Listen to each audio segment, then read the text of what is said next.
Mate, Newcastle have just been called an idiot by one of the biggest legends in European football. That's right. This is the main headline today, and I'll explain everything by the end of the video. I'm Rodrigo, and this is Newcastle Mania, the channel made by fans and for fans who are absolutely obsessed with Newcastle United. You blinked, and Newcastle were all over the headlines. Today I'm bringing you 3 huge updates, and the last one is by far the most controversial of them all. So buckle up, because this video is unmissable. And look, if you love Newcastle and want to stay on top of everything happening at the club, hit that subscribe button right now. It's completely free, it helps a lot, and honestly, it makes all the difference. Let's start with the Arsenal match. Because wow, that was one of those games that leave every Newcastle fan pulling their hair out. The stage was set perfectly at St. James Park, packed stands, the crowd roaring, and in the first half, Nick Woltemade, our mega money signing, showed exactly why the club put so much faith in him.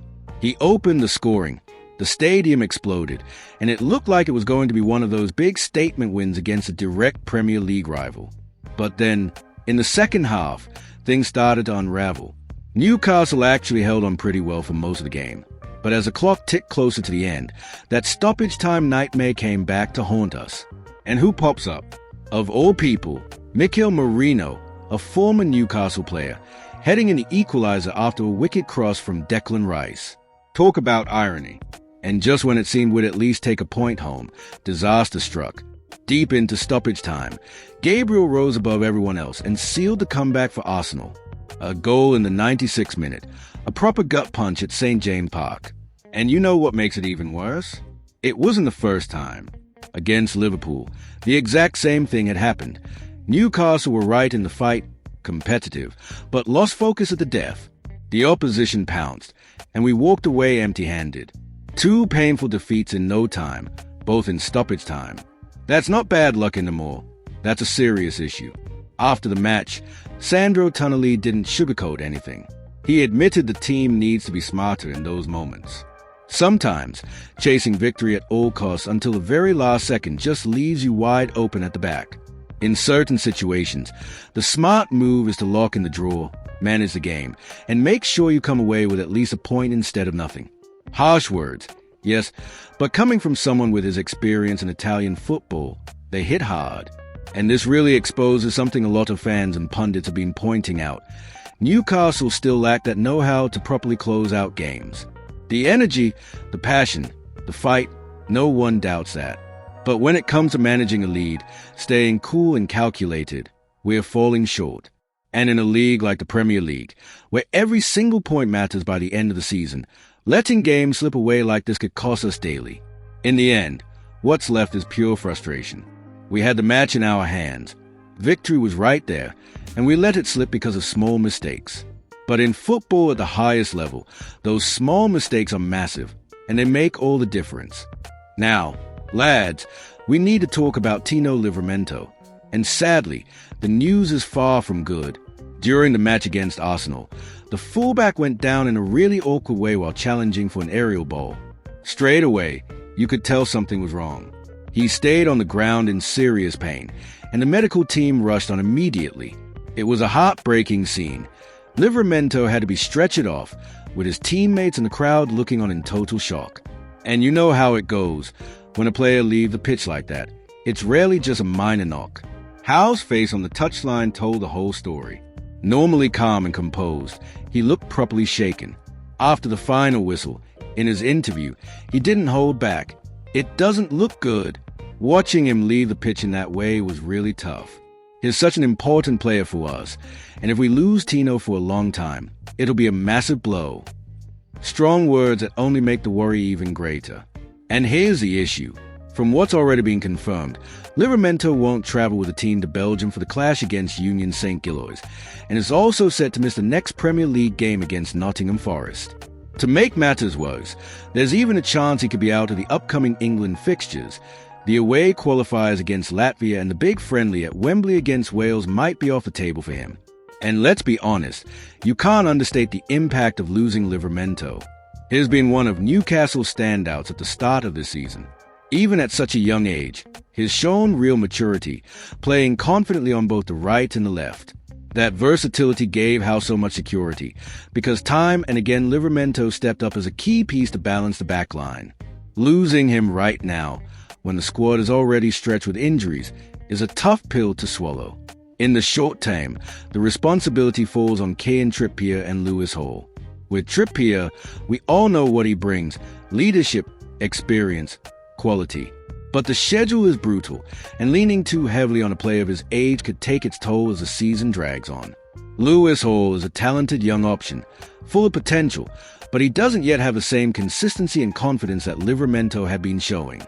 Howe could also turn to Dan Burn, Emil Croft, or even young Alex Murphy as backup solutions. But let's be real, none of those options offer the same balance and dynamism that Livramento brought to the team. And there's another layer to this. It's not just a tactical problem, it's an emotional one too. The squad were clearly shaken by the way he came off. You could see it in the images. Anthony Gordon, who had already been subbed off, still made the effort to go over and give him a supportive pat, showing how close-knit this group really is. Stuff like this hits hard, because every single player knows just how important Livramento has become, and they're all rooting for him to recover quickly. So, Newcastle face yet another challenge. It's already been a season of ups and downs, and losing Livramento only makes things harder. But, as Howe himself said, the mission now is resilience, to absorb this setback and still find ways to stay competitive, even with another key player on the sidelines. And now, let's get into the news you've all been waiting for, the most controversial story of the day. Karl-Heinz Rummenigge, one of Bayern Munich's biggest legends and one of the most respected figures in European football, has spoken out, and he didn't hold back against Newcastle. He absolutely blasted the club over the fee paid to bring in Nick Woltemade. According to him, the Magpies went completely overboard by spending so much money on a player who, not that long ago, was playing in the German third division. In Rummenigge's words, Newcastle were the idiots who accepted a price that, he says, has nothing to do with football. Strong words, aren't they? He even compared the whole thing to a game of Monopoly, saying modern football has turned into a competition of who's got the most money to throw on the table. Bayern themselves had actually made an offer for Woltemade, around 55 million euros, but walked away when Stuttgart demanded 75 million euros. In the end, Newcastle stepped in, showed full belief in the lad, and agreed to pay even more, close to 90 million euros. For Rummenigge, that was completely unrealistic. And it wasn't just him either. Uli Hoeneß, another giant of Bayern Munich, also joined the conversation. He admitted he'd love to have top talents like Florian Wirtz, but said Bayern would never spend 150 million euros on one player, and would definitely not pay such crazy money for Woltemade. In Hoeneß's view, the only reason Newcastle could pull this off is because they got backing from the Middle East, with Saudi money behind them. To him, that makes it a financial move rather than a sporting one. These kinds of comments show the clear difference between German football and the Premier League. In Germany, clubs are still more cautious with spending and careful with their budgets. But in England, the money that flows around is just on another level. Newcastle are now part of that group of clubs that can spend big and compete for players that used to be untouchable. And of course, that really wins up giants like Bayern, who are used to dominating their league but now have to watch English clubs steamroll them with offers they simply can't match. But here's the interesting bit. Woltemade himself responded. When asked about the price tag, he was very clear. He said he didn't set the transfer fee and there's nothing he can do about it. All he wants is to play football, prove himself on the pitch, and show he deserves the faith Newcastle put in him. He also admitted it feels good knowing the club were willing to invest so heavily in him, and that it gives him even more motivation to repay that trust. So, on one side we got the old guard of European football calling Newcastle idiots and blaming the club for inflating the market. On the other side, we've got a young, hungry player who just wants to prove his worth every penny. And that leaves a big question. Can Woltemade really justify this huge investment and silence the critics? Or did Newcastle go too far and risk ending up with transfer regret? Either way, this is massive. Because when names like Rummenigge and Hoeneß speak, the whole football world listens. And once again, Newcastle are right in the headlines, whether for what happens on the pitch or the drama of it. So tell me, Toon Army, what do you think about all this? Did Newcastle make a mistake splashing out that much on Woltemade, or will he prove to be worth every single penny? I'll wrap it up here, but I want to hear from you in the comments below.